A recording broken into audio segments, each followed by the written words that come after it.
Vamos a analizar o a estudiar lo que es la parashá número 26, que es la Shemini, octavo. Nos vamos a concentrar en lo que es un tema que creo que va a ser muy interesante. Pero bueno, la lectura que tocó en esta semana es Levítico 9, 1 al 11:47 y 2 de Samuel 6, del 1 al 19. Es importante que sepan ustedes esto, que toda la información que yo les estoy dando la tienen que verificar, tienen que investigar, por favor. Es muy, pero muy importante que ustedes puedan verificar toda la información que se mueve en las redes, porque hay cada cuestión que se dice y la gente se cree todo lamentablemente. Pero por eso cuando uno les está enseñando a que investiguen, pues hasta nos insultan por eso. Y hoy vamos a aprender cosas muy interesantes que de veras tienes que abrir tu mente y no ser tan literal. Bien, verifica todo a través de tu investigación y al final vas a tomar tus propias conclusiones. Eso es importante que lo sepas. Ahora, hay un concepto que nosotros tenemos que comprender y tener muy, pero muy en cuenta cuando nosotros leemos la Biblia. Se llama historicidad. Miren, a veces las personas piensan que la Biblia es histórica. No es historia, o sea, no es histórica por las fechas que maneja, pues no, realmente no son comprobables, ¿ok? Entonces, aquí viene una palabra que es importante que se llama historicidad. Historicidad, apúntalo. Historicidad, investiga sobre esa palabra. Historicidad. ¿Qué significa la historicidad? Dice, según los conceptos que manejan, dice, existencia real y comprobada de un acontecimiento pasado que se pretende que sea histórico. Entonces, esto es importante que lo veas, porque cuando hablamos de historicidad significa que es un acontecimiento del pasado, simplemente lo estoy repitiendo, pero quiero explicarlo. Es un acontecimiento del pasado que pretende ser histórico, pero que realmente es una existencia real y que se puede comprobar. Ahora, hay cosas en las escrituras, en la Biblia hebrea, y ahorita no hemos entrado a la Biblia cristiana, que es el Nuevo Testamento. Ya en su momento ya he tocado esos temas, pero ya en su momento lo veremos ya bien así como debe de ser. Pero ahorita estamos en la Biblia hebrea y sobre todo con la parashá. Es importante que sepas que la Biblia es verdad. O sea, todo el mensaje de la Biblia es verdad, el mensaje teológico, pero no todo es literal. Es decir, no hay historicidad en todo. Es decir, que no se puede comprobar a través de las ciencias de arqueología, la ciencia de la historia. O sea, hay cuestiones que son parábolas, son novelas, son mitos, pero a veces las personas toman todo de manera literal y eso es un peligro. Ahora, es muy importante distinguir entre el mensaje teológico y la historicidad de la Biblia. Entonces ya vimos lo que es historicidad. La historicidad es algo que se puede comprobar, algo que fue real. Eso es historicidad. Pero a veces tenemos acá la verdad teológica y tenemos la historicidad, que son dos conceptos diferentes. Y nosotros debemos ver la diferencia entre los dos para poder comprender el mensaje que nos está transmitiendo la Biblia. ¿Ok? Entonces esto nos va a ayudar muchísimo. Por eso yo decía que debes de tener una mentalidad abierta a aprender. ¿Cuál es el problema de leer la Biblia? Y creo que es una pregunta que debes de considerar. ¿Cuál es el problema al leer la Biblia? A veces cuando se empieza a leer la Biblia no se entiende lo que se está leyendo. ¿Ok?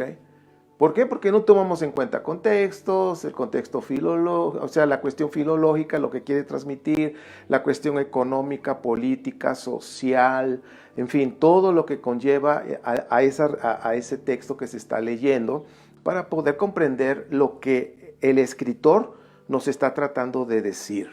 Recuerda esto, la verdad teológica y la historicidad, dos cosas. Entonces, el escritor nos está transmitiendo una verdad teológica. ¿sí? Y eso es una verdad, así por eso lo estoy hablando, verdad teológica. Pero no significa que tenga que ser, que haya una historicidad, es decir, que esa historia sea real. Eso en algunos casos no es real, pero el mensaje que se transmite sí lo es.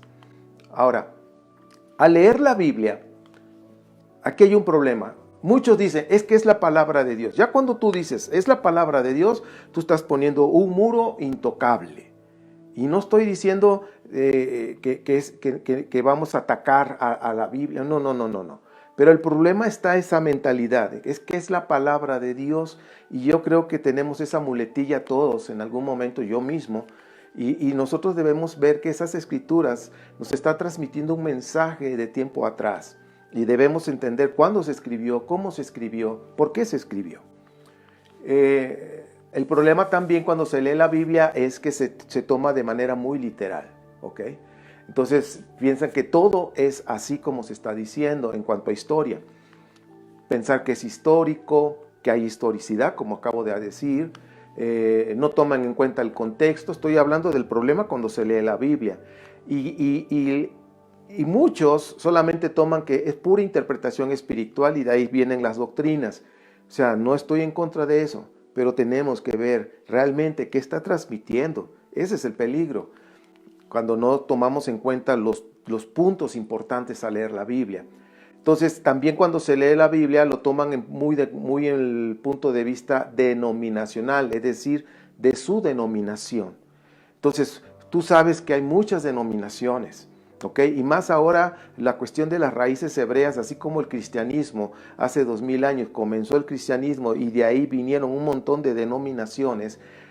Las raíces hebreas estos últimos 25, 30 años, que ha ido floreciendo cada vez más, han salido cada vez más también denominaciones. Aún mismo las raíces hebreas es una denominación ahora y que tiene su manera de ver y leer la Biblia, pero lamentablemente no están considerando muchas cosas de su contexto, aunque se dice que se está leyendo en su contexto.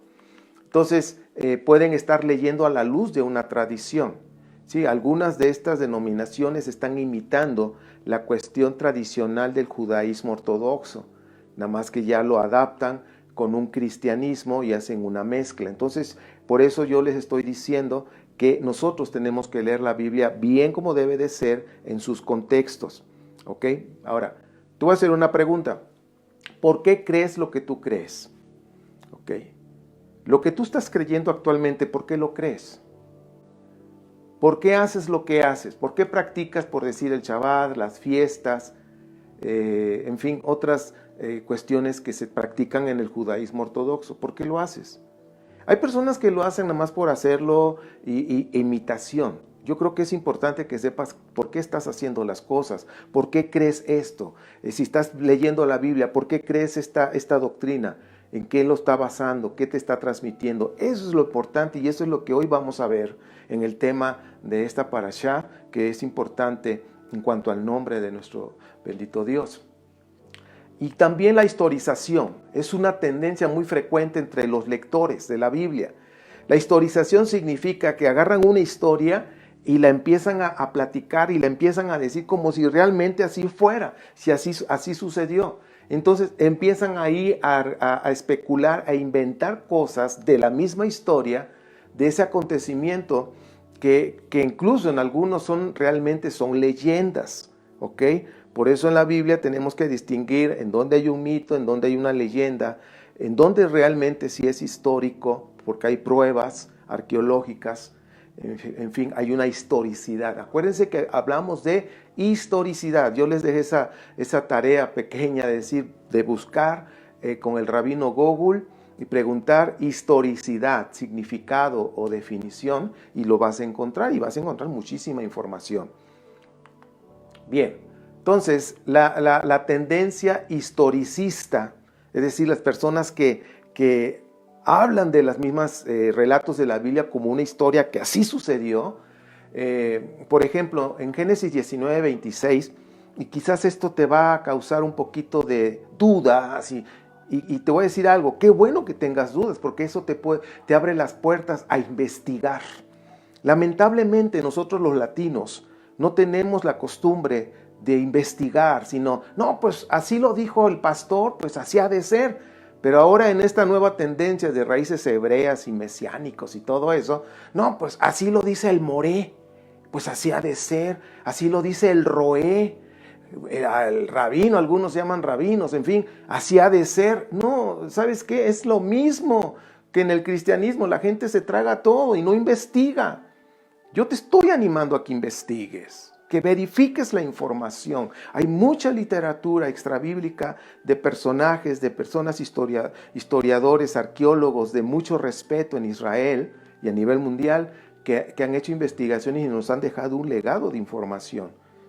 ¿Ok? Regreso al Génesis 19:26. La leyenda de la mujer, de la mujer llamada la mujer de Lot, aunque no tenemos su nombre, pero nada más es la mujer de Lot, nos habla de una estatua de sal, porque miró hacia Sodoma y Gomorra cuando estaba siendo destruida. Y entonces aquí cuando viene la tendencia historicista, es cuando la persona está tratando este tema como si fuera histórico, ¿sí? Está haciendo historizaciones, se llama, como si realmente fuera histórico. Pero aquí tenemos que ver qué es lo que ¿cómo se dice? El relator, el que escribió Génesis, que fueron varias fuentes, son varias fuentes los que escribieron el libro de Génesis. Acuérdense que les he enseñado los 5 libros de la Biblia, conocidos como Torá en el judaísmo y en el cristianismo como Pentateuco, no lo escribió Moisés. El primer libro en cuanto a la Torá que se escribió fue Deuteronomio, aproximadamente a finales del siglo 8 antes de la era común, y se terminó toda la Torá completa a finales del siglo V, ¿okay? De antes de la era común. Realmente el libro más viejo que tenemos, antiguo por decirlo así, es el libro de Jueces. Y yo creo que en su momento tendremos que estudiar el libro de Jueces. Vamos a encontrar muchas cosas interesantes, un mensaje interesante, pero el libro de Jueces contiene mucha mitología. Necesitamos discernir en dónde está esa mitología. Bien, seguimos. La primera edición ya escrita de la Torá fue entre el año 400 y 350 antes de la era común. ¿Ok? Entonces tenemos ese escrito, el primero que se escribió, entre 400 y 350. Ahora, la Torá necesita ser complementada con lo que se conoce como la Torá oral, porque constantemente es necesario la adaptación y la interpretación. ¿Okay? Entonces, por eso la Torá oral va a un lado por la constante interpretación.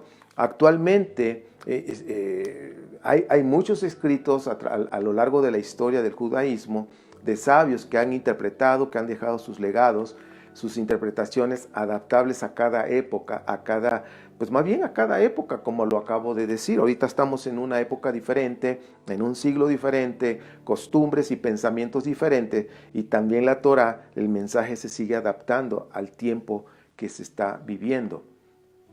Vamos a hablar de un personaje que se lee precisamente ahí en la historia de Samuel, que cuando estaban transportando, ahora sí vamos a entrar en tema, al tema de hoy, y vamos a estar viendo a Obed-Edom. ¿Okay? Este personaje que nos habla ahí en Samuel, cuando estaban llevando el arca. El arca es otro tema. En breve vamos a comunicarles cuándo va a ser el seminario del templo, primera parte. Va a estar muy interesante. Vamos a compartir las enseñanzas, las vamos a grabar ahora sí que en estudio y las vamos a poner aquí en Facebook y también en YouTube para que ustedes las puedan ver. Como ahorita hay contingencia, no nos podemos reunir, pero ya estamos trabajando en eso. Muy en breve les anunciamos. En un Shabbat vamos a poner todas las enseñanzas del seminario. Son 6 enseñanzas pero muy interesantes que te van a abrir los ojos con respecto al templo, el arca y muchas cosas que vamos a aprender en esta primera parte. De hecho, les recomiendo mucho el mini curso que tenemos de Moshe y el Éxodo. Acabamos de compartirles una enseñanza de 4. Ya si te interesa, pregunta por las otras 3. hablamos de Obed-Edom. Dice que llevaban el arca y el arca se movió y una persona metió su mano y pues murió. Y tuvieron que llevar tentativamente, dejaron el arca en una casa de un hombre llamado Obed-Edom. Ahora, ese personaje que estamos ahorita estudiando, Obed-Edom, Obed significa siervo, significa sacerdote. Entonces, Obed-Edom, de acuerdo a lo que nos está dando el relato bíblico, Obed era un sacerdote de Edom. Un sacerdote que era, ahora sí que sacerdote del Dios que reinaba, que era original de Edom. Y yo creo que hasta aquí es un punto, pero muy importante, cuando estamos leyendo el libro de Éxodo, cuando estamos leyendo Levítico, ahorita que estamos en esa temporada, necesitamos observar las cosas que nos dicen los relatos, a veces no nos damos cuenta. Ahora, si dice que el arca se quedó en la casa de un hombre, o sea, el arca entró en una casa de un hombre, que esa casa fue bendecida totalmente. Esos 3 meses que estuvo ahí fue una bendición impresionante que tuvo, así nos dice el relato, que tuvo Obed en su casa. Ahora, ustedes pueden checar lo que cuando estaba el arca con los filisteos, que fue al contrario, dice el relato bíblico, que fueron enfermedades y muchas cosas negativas que pasaron y los filisteos tuvieron que regresar el arca porque dice, no podemos tener esto aquí con nosotros. Entonces, pero acá pasó algo diferente. Obed-Edom, que era un personaje de Edom, que era un sacerdote de Edom, a él no le pasaron plagas, no le vinieron calamidades, no. La pregunta es ¿por qué? ¿Por qué a él no le pasó eso? Entonces, cuando vemos la palabra Obed-Edom, sacerdote de Edom, entonces la pregunta es, si el arca está representando la presencia de Yahvé, entonces la pregunta es, ¿Yahvé de dónde viene realmente? Si Obed sabía cómo ministrar, ¿sí? Cómo ministrar todo lo que está relacionado con Yahvé o con su arca. ¿Okay? Entonces, si Obed no era levita, ni era descendiente de Aarón, ¿cómo es que ministraba el arca de Yahvé? ¿Cómo es que lo ministraba? Esa es una pregunta interesante.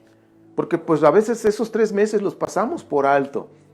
Pero Obed era un sacerdote y estuvo ministrando ahí en el arca. Ahora, el arca que representa la presencia de Yahvé. Nosotros debemos entender Edom, en dónde está.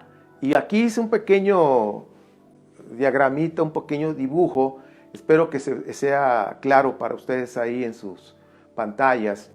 Y podemos ver que aquí en el dibujo tenemos esto que está aquí en medio, esto que estoy señalando, es el Mar Muerto, ¿ok? Es el Mar Muerto, a un lado tenemos a Moab, donde es Cisjordania, tenemos el reino de Judá, aquí arriba está el reino de Israel, arriba de Moab está Amón, abajo de Judá y de Moab está Edom.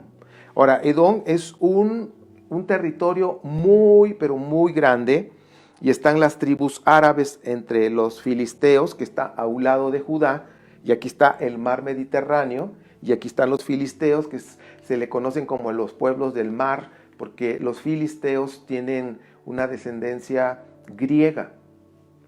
Entonces, aquí tenemos de alguna manera el mapa. Edom está acá abajo, es un territorio grande, está Petra, Seir, Monte Oreb, todos esos lugares representan al monte Madián, también está aquí dentro. Entonces, estos puntos que yo les acabo de mencionar son relevantes que ubiquemos en dónde está Edom. Está al sur prácticamente de Judá. ¿Okay? Ahora, esta descripción que yo les estoy mostrando nos está hablando de que Yahvé originalmente era adorado en Edom mucho antes que en el reino de Judá. El reino de Judá tomó al Dios de Edom como su Dios. Pero nosotros aquí es donde tenemos que recordar qué es lo que adoraba el reino de Judá antes que adoptaran a Yahvé como su Dios. Ahora, Esto que está aquí es para que nosotros podamos ver cómo estaban los reinos. Pero algo que tú y yo no debemos perder de vista es, yo les he platicado que antes del exilio y después del exilio es un parteaguas en la Biblia para entenderla. Antes del exilio, ¿qué es lo que adoraban? Y después del exilio, ¿qué pasó? Ahora, antes del exilio, el reino del norte, antes de que fuera exiliado a Siria, su dios era el dios El, eran eloístas, había una monolatría porque tenían varios dioses, y está ahí el templo conocido como el templo de Salomón, ¿ok? Es antes del exilio. Después vino el exilio en Babilonia con respecto a Judá, y de hecho de la Torá, el primer libro que se escribió, que se los he platicado muchas veces, pero no está por demás estarlo diciendo para que no lo olviden, el primer libro que se escribió de los 5, ¿sí? Es precisamente el libro de Deuteronomio, finales del siglo 8, y realmente lo complementaron Josías y Jeremías, ¿sí? Que realmente el libro de Reyes, que era todo un paquete, el libro de Reyes, luego lo partieron en 1 y 2, el que tiene la influencia de la escritura, que estuvo ahí también en la edición de este libro, fue Jeremías, el profeta, ¿ok? Se conocen a estos libros como libros deuteronomistas, de la escuela deuteronomista, que es el comienzo de lo que es hoy el monoteísmo. Que realmente el comienzo del monoteísmo en ese siglo no fue puro, porque todavía había monolatría. Monolatría o enoteísmo significa que tú tienes un Dios, pero que estás consciente que existen otros dioses. Eso se llama monolatría o enoteísmo. Pero ya después, cuando ya el monoteísmo se arraigó con más fuerza después del segundo y primer siglo antes de la era común, ya en la época de Yeshua, en el primer siglo de esta era, ya el monoteísmo ya estaba más afianzado, ya estaba más firme, aunque había idolatría en la gente, pero ya el monoteísmo estaba más enfocado, ya no se hablaban tanto de otros dioses hasta el día de hoy. Esto lo platico porque es interesante e importante para comprender las escrituras. Ahora, después del exilio en Babilonia es cuando florece el yavismo o yahwismo, como le quieras decir, yavismo, yahwismo, y se inicia ese proceso de lo que es el monoteísmo. Y ahí es donde se conoce como el judaísmo del segundo templo. Cuando se levantó el segundo templo y empieza un judaísmo, y también hay muchas cosas que observar ahí, quiénes son los personajes que sobresalen y por qué se escribió lo que se escribió en lo que tú y yo ahora tenemos como Torah. ¿Ok? Bien, estos primeros 5 libros que estamos hablando de la Torah, que realmente son 6, ya cuando incluimos al libro de Jueces, aunque se escribió primero el libro de Jueces, pero es parte de... estamos hablando que estos libros no son documentos históricos. Voy a repetirlo. Los 5 libros, Pentateuco como los cristianos o Torah como los judíos, estos 5 libros no son históricos. No hay una historicidad, ¿ok? Entonces, algunos pueden pensar, Ernesto es un hereje. No, no soy hereje. Investiga. No me creas, investígalo, por favor. Verifica esta información. Los 5 libros no son históricos. Tienen, más bien tienen una función fundadora de identidad. Estos 5 libros que te estoy mencionando, su función es establecer una identidad en un pueblo, que estamos hablando principalmente de los judaítas, que después que regresaron del exilio de Babilonia, ya en el periodo persa, que ya Ciro les dijo, no, pues regresen, y era diferente su mentalidad, que a él lo ven como un Mesías, el primer Mesías que tuvo el reino de Israel. Regresaron, entonces tenían que establecer ahora que regresan al reino de Judá, pero ahora ya tomando como el reino de Israel, estaban ahí trabajando de cómo establecer y dar firmeza a su identidad, ¿ok? y tener un solo Dios, un solo templo, centralizar el poder todo en Jerusalén. Entonces la Biblia hebrea no contiene tratados filosóficos, sino que prefirieron los redactores, los escritores de la Biblia hebrea, usar un lenguaje mítico. Por eso hay cosas que a veces como que no le captamos, pero hay un lenguaje mítico en los relatores de la Biblia hebrea. Ahora, el Tanaj, que es la Biblia hebrea, es una construcción ideológica para fundar el judaísmo entre el siglo VII y el siglo II antes de la era común. El Tanaj es la base del monoteísmo en el judaísmo. Fue escrito por judaítas principalmente. Dentro de esos judaítas había diferentes fuentes, como la fuente eloísta, la fuente yavista, la fuente sacerdotal y la fuente deuteronomista. Es decir, en estos 5 libros de la Torá hay estas fuentes que te estoy hablando, 4 principalmente. La repito: los eloístas, los del dios El; yavistas, los del dios Yahvé; los sacerdotes, que tienen que ver con los levitas; y los deuteronomistas, que es una escuela. Y los deuteronomistas, sus libros son Deuteronomio, Josué, algunos consideran a Jueces, Primera y Segunda de Samuel y Primera, Segunda de Reyes. Esos libros son de la escuela deuteronomista. Y si tú los lees, vas a encontrar una diferencia en la redacción, en el lenguaje, en el enfoque, con respecto a Crónicas, que es un libro tardío totalmente. Es después del exilio de Babilonia, se escribe Crónicas, y Crónicas es la reinterpretación del libro de Reyes, pero desde un punto de vista sacerdotal, de los levitas. Por eso tú vas a ver que en Crónicas siempre le van a echar piropos a los levitas, y que los levitas acá, y los sacerdotes, y uyuyuy, hay nanitas, porque ellos lo escribieron y le echaron bastante crema a sus tacos. Bueno, es un dicho, ¿ok? Ahora, vamos a seguir, no nos hemos salido de Edom. La filosofía del judaísmo del Segundo Templo, te estoy platicando de Edom y de dónde viene y por qué Yahvé viene de ahí. Ahorita vamos a ver los versículos. Entonces, la filosofía del judaísmo del Segundo Templo es un solo Dios, un solo Elohim, una sola Torá, un solo pueblo, una sola capital, que es Jerusalén, un solo templo y una sola tribu, una sola grupo o tribu sacerdotal exclusiva, que en este caso son los levitas. En su momento estudiaremos el origen de los levitas, ¿ok? Entonces, cuando nosotros vemos toda esta información, entonces pueden surgir dudas.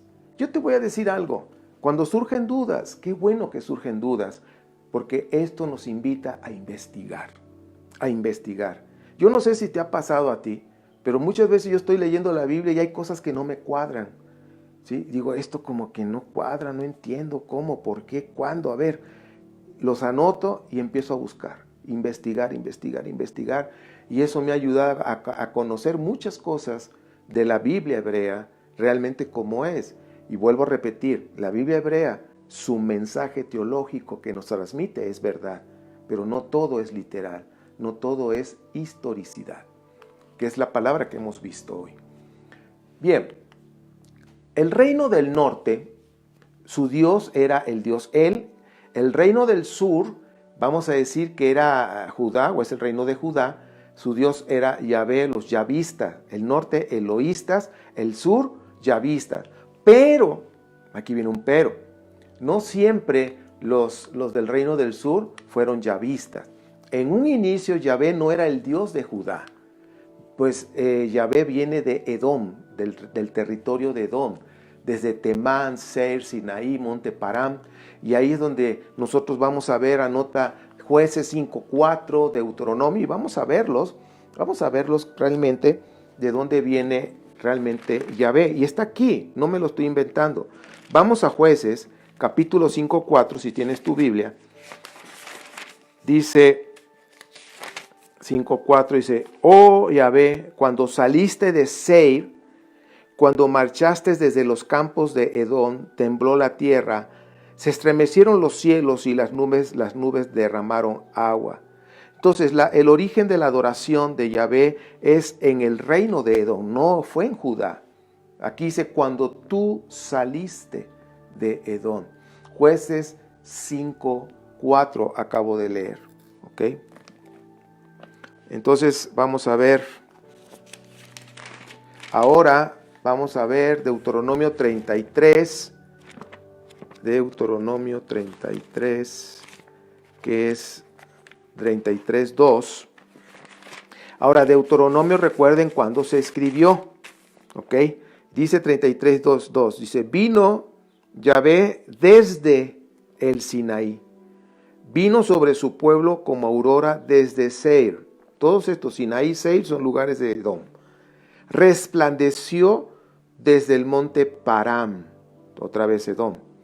Llegó desde Meribá Cades, con rayos de luz en su diestra. Ahora, cuando nosotros leemos esto con rayos de luz a su diestra, tenemos que entender que en aquellos tiempos bíblicos, antes de que Judá adoptara a Yahvé como su Dios, el reino de Judá, dice ahí, y venía a su diestra, chequen este dato, lo voy a repetir y les voy a decir qué significa. Dice, versículo 2, aquí está, dice Meribá, dice, y cuando llegó de Meribá Cades, con rayos de luz a su diestra, con rayos de luz a su diestra. Antiguamente, ahora sí que, vamos a decir un pleonasmo, en la antigüedad, vamos a decirlo así mejor. En la antigüedad, las personas de aquellos tiempos veían a sus dioses que tenían esposa. Y cuando dice aquí que a su diestra, se está refiriendo a Asherá. ¿Sí? O sea que vino desde el reino de Edom, desde la tierra de Edom, precisamente al reino de Judá, con rayos a su diestra, se está refiriendo a su esposa. Es un lenguaje que lo está describiendo de esa manera. De hecho, cuando hay inscripciones que, por ejemplo, Manasés y todos ellos tenían a Yahvé y Asherá a un lado, y a los dos les daban inciensos y todo eso porque adoraban, y había Yahvé con su consorte, con su esposa. Y aquí lo estamos viendo. Habacuc 3:3, aquí está, Habacuc 3:3. Dice, de Temán viene Dios, del monte Parán viene el Santo. Su gloria cubre el cielo y su alabanza llena la tierra. Ahora, Temán es la capital del reino de Edom, y pues y el monte Parán es parte también de ese reino. Entonces, aquí estamos viendo tres partes de la escritura que nos está mostrando que Yahvé venía originalmente de Edom. Ahora, Edom en esos momentos, en ese tiempo, veían que era un territorio fuerte, era un territorio próspero, y pues vieron que el Dios que ellos tenían les daba la prosperidad, les daba toda esa fuerza, y pues también esa fue una de las razones que miraron, dice, su Dios es poderoso y puede hacer algo también con nosotros. Ahora, Éxodo 18, 9 al 12 y el capítulo 2, 16 del Éxodo, hablando de Jetro o Yetro, el suegro de este personaje legendario, tremendísimo, llamado Moshe, dice que hizo un sacrificio cuando vino a visitar a Moshe, y Moshe le platicó, mira, Dios nos sacó con poderoso, ahora sí que con su brazo fuerte, y le contó las maravillas de lo que hizo el Eterno para sacarlos de Egipto. Entonces Yetro, dice ahí la historia, Éxodo 18, 9 al 12 y 2:16, que hizo un sacrificio. Estando ahí Moshe y estando ahí Aarón, hizo un sacrificio a Yahvé. Ahora, esto nos está mostrando que Yetro era un sacerdote de Madián. Ahora, en Madián, ¿cuál era el Dios que tenían ellos, que adoraban? De acuerdo a la escritura que hemos leído. Sí, tú lo has dicho, es Yahvé. Entonces, vemos que Yetro tenía más jerarquía sacerdotal que Aarón, porque él hizo un sacrificio, porque era sacerdote de Yahvé en Edom, y simplemente los demás se quedaron mirando y luego se sentaron a comer. ¿ok? A veces como que no observamos las cuestiones que están ahí en la Escritura. Entonces Moshe, cuando salió huyendo de Egipto, ¿en dónde conoció a Yahvé? Sí, en los territorios de Edom, en Madián, ¿sí? Y el Yetro era sacerdote en Madián del Dios Yahvé, como lo vemos, y él sabía cómo ministrar. Y todo esto lo puedes encontrar en Éxodo 2:15, Éxodo 3 del 1 al 3, por cuestión de tiempo ya no lo leo, pero lo repito.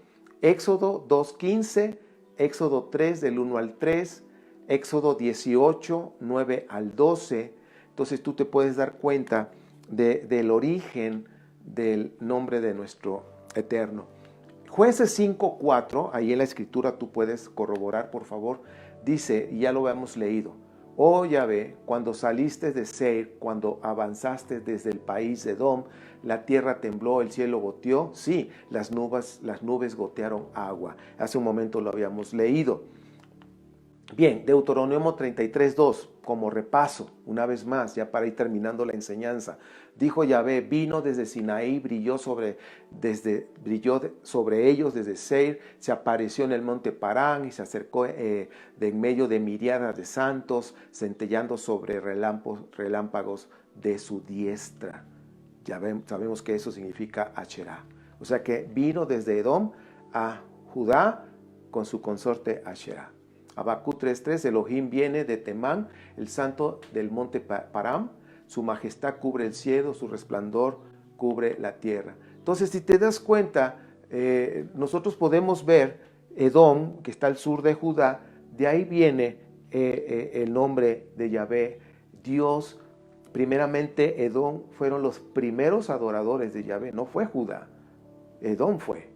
Sí, y a veces como que por no ver la historia, hay mucha historicidad en esto que te estoy diciendo, que Edom, todos los habitantes de Edom, y Madián, Petra, todo lo que conocemos, Monte Seir, en fin, su Dios era Yahvé, y ellos fueron los primeros adoradores antes que Judá. ¿Qué es lo que adoraba Judá? Judá, antes de que fuera parte de ese reino de los 12, ya legalmente, quiero decirte que Jerusalén pertenecía a los jebuseos. Era una pequeña ciudad, para muchos era insignificante, no era la gran ciudad de Jerusalén como ahora, ¿sí? Pero el Dios que tenía esa antigua ciudad de Jerusalén, su Dios se llama Shalim. Apúntalo, Shalim. También le dicen Shalem o Shalim. Entonces, Shalim era hijo del dios El. Recuerden que en esos tiempos en Canaán tenían un panteón de dioses donde estaba el dios El con su consorte, con una diosa, una esposa, donde tuvieron 70 hijos que son semidioses o que son dioses, algunos semidioses. Y también dice la historia en la leyenda Ugarit que dios El tuvo sexo con una mujer en la playa, y de ahí salieron 2 hijos, que uno de ellos es Shalim. Entonces el dios El engendró a 2 hijos con estas mujeres. Un hijo se llamaba Shashar, que era el dios del amanecer, y el Shalim, que era el dios del atardecer, el de la noche. Entonces los jebuseos le dieron el nombre a esa ciudad como Ur-Shalim. Ur-Shalim significa pertenece al dios Shalim del crepúsculo. Si tú puedes observar, cuando Jacob estuvo peleando con un ángel, ese ángel era un semidios, era precisamente Shalim, el dios del atardecer, del anochecer. Y dice ahí que estuvieron luchando toda la noche, según el relato bíblico, y ya en la madrugada le dice a Jacob, el ángel, dice: ya suéltame porque ya va a amanecer. Aquí tenemos un relato mítico, ¿sí? Aquí hay mucho miticismo, porque ese ángel que estaba luchando realmente se llamaba Shalim. Y Shalim, con su hermano Shashar, que era el del día, el del amanecer, como que no se llevaban, entonces tenía que irse. Por eso le estaba diciendo: ya suéltame porque va a amanecer. Algunos dicen: oye, ¿qué era vampiro o qué? No era vampiro, era Shalim, ¿ok? Entonces ahí le cambió el nombre a Jacob y le puso Ya lo he enseñado, hay una enseñanza aquí en YouTube y también aquí en Facebook que se llama Semidioses, los semidioses. Te invito a que lo veas, ahí doy una explicación un poco más profunda. Entonces, para que te des cuenta que en la antigüedad realmente Jerusalén no adoraba a Yahvé, sino eso fue después, ¿ok? Mucho después. El Dios de la Jerusalén que nosotros tenemos ahora como esta gran ciudad, por supuesto, le llamaban Ur-Shalim, ¿sí? Y pues Shalem o Shalim es el nombre divino en sus comienzos del segundo milenio, ¿sí? Y por eso le dieron el nombre de Ur-Shalim, el lugar del dios Shalim. Ese es el nombre que viene de Jerusalén, y hay escritos muy antiguos que identifican a esta ciudad como Ur-Shalim.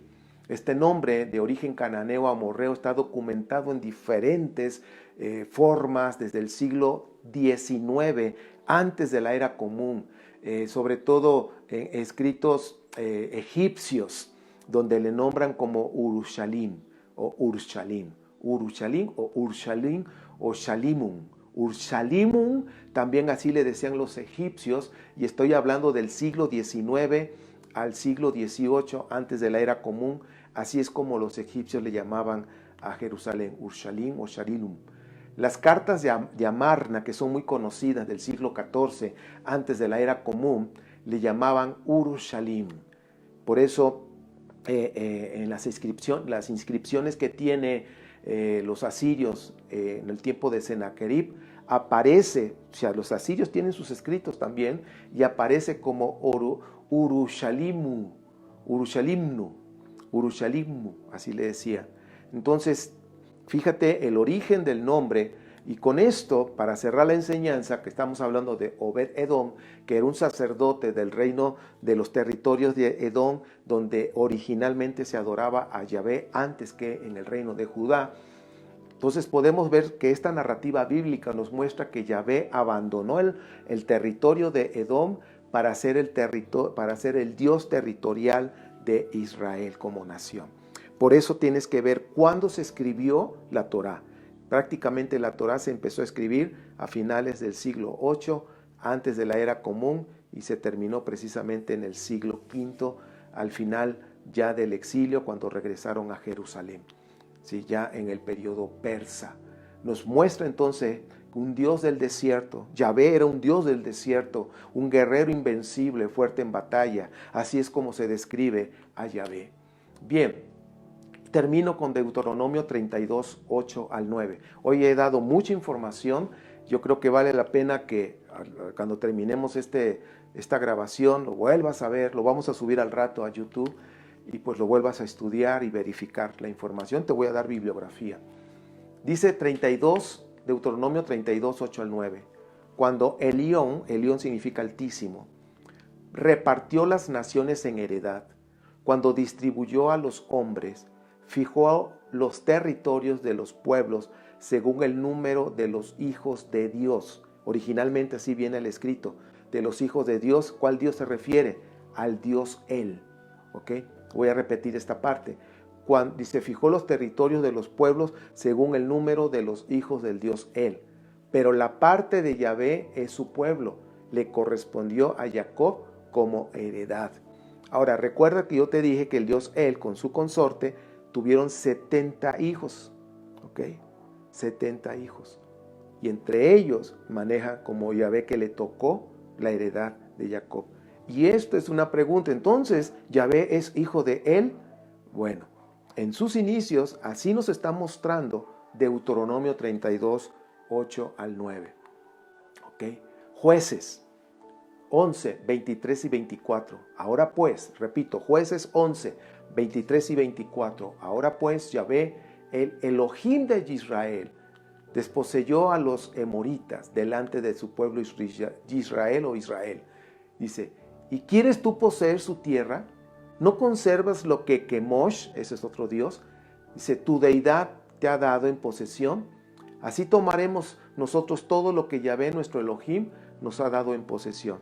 Ahora, esto de Jueces 11, 23 y 24, que es el libro más antiguo, nos está confirmando lo que acabo de leer precisamente en Deuteronomio 32, 8 a 9, que se escribió después, que nos está mostrando, de acuerdo al panteón de los Ugarit, de los dioses de los Ugarit y de los cananeos, o en Canaán, los cananitas, el dios él tuvo 70 hijos y uno le tocó, Yahvé le tocó a Israel, de acuerdo a lo que está escrito. ¿Ok? Ahora, los chazus, que eran beduinos, que vivían allá en las fronteras orientales de Egipto, hay una columna en el templo de Amon-Ra, en Nubia, que dice, un dios Yahu de los chazu. Yahu también se le conoce a Yahvé como Yahu, por eso los nombres de muchos profetas de Judá, ya después que adoptaron a Yahvé como su Dios, se dice Yosiyahu, ¿sí? Josías, todo lo que termina en Ías, los nombres, se refiere al Dios Yahu, que es Yahvé, porque así también se le conoce. Y hay una de esas razones por las que en el judaísmo se prohíbe decir el nombre de nuestro Padre Eterno. Bien, la bibliografía, ya para terminar, y ahorita hacemos un resumen, es la Biblia BIN 2019, El monoteísmo y poder de Tomás Romer, y Origen y persistencia del judaísmo, Gregorio del Olmolete. Son libros de personajes muy reconocidos y respetables. Monoteísmo y poder, Tomás Romer. Origen y persistencia del judaísmo, de Gregorio del Olmolete. Biblia BIN 2019. Y también recomiendo la Biblia del Peregrino, tomo 1 y 2. La Biblia del Peregrino, tomo 1 y 2 de Choquel, Luis Alonso Choquel. Bien, pues para terminar esta parte que estamos estudiando nosotros de Obed-Edom, ya nos dimos cuenta el nombre de Obed, que era un sacerdote en el territorio de Edom, y por eso él sabía cómo ministrar al arca que representaba la presencia de Yahvé, porque él sabía quién era Yahvé y sabía cómo ministrar. Por eso tuvo bendición en su casa y no hubo maldición como le pasó a los filisteos. Bien, yo creo que es un tema interesante que nosotros debemos investigar y ahondar. Ya te di bibliografía y pues ruego al Eterno que esto traiga mucha bendición y pues que Yahvé te bendiga y te guarde, haga resplandecer su rostro sobre ti, te dé gracia, alce su rostro sobre ti y te dé shalom. Y pues como decimos, Shabbat Shalom. Hasta aquí terminamos la enseñanza.